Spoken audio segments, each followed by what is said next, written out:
think also, like I said, studying and knowing what we have to get at, I can pick and choose, places where I can sacrifice a little and then focus on those lessons or those investigations that really hit at the big picture or the big picture ideas or the concepts that are most important for them to get. Um, there's still never enough time. And I really don't like to sacrifice discussion because, they need to talk, they need to figure out what's going on, and then on top of it, figure out the pedagogy that goes with it. Um, so I try not to cut discussions short, but then again, I try to focus on those things that are really going to get me the biggest bang for my buck.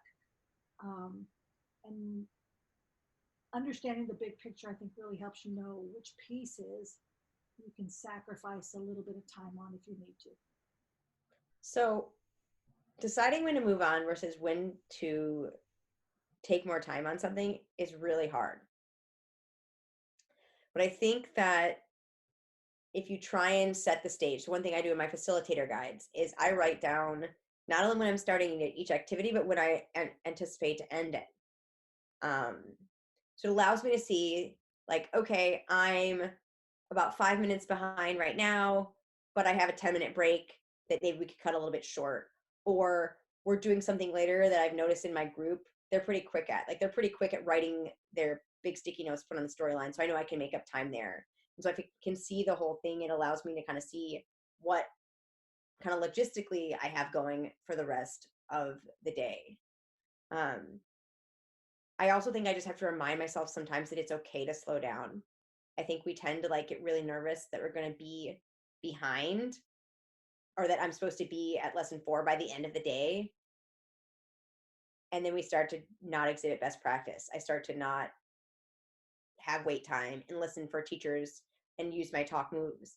And so I think that's a big thing for me.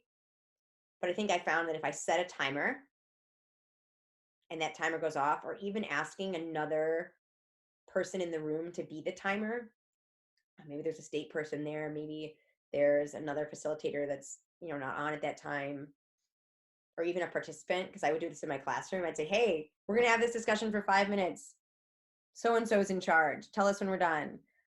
It reminds us all that we have an agenda and that we want to move on. Or even to say that, let's say we're really trying to think through a difficult piece of coherence in a unit and it's taking us a little bit longer, saying, look, we're going to spend 5 more minutes on this, and then we can come back to it later after we see the next lessons. And I think sometimes a lot of those things I try to remember that we're going to see the whole arc of the storyline. We can't always answer our questions now, but we might be able to answer them as we go. And so like honoring that we still have questions, accepting non-closure, please write that down. That's really important. But let's see if maybe we can answer that as we move forward in our thinking. But there are some times where teachers will be asking a question and I might say, that's a great question, put it on our teacher question board, we'll make sure to get to it. But you can just tell, they're not going to be able to move forward. This is one of those, we're stuck here. We're not going to be engaged without an answer. And so I usually am just very transparent with them. And I'll say to them, I get the feeling like we need to address this now. It might affect, how much student had experience you get, or it might affect how far we get with experiencing a lesson, or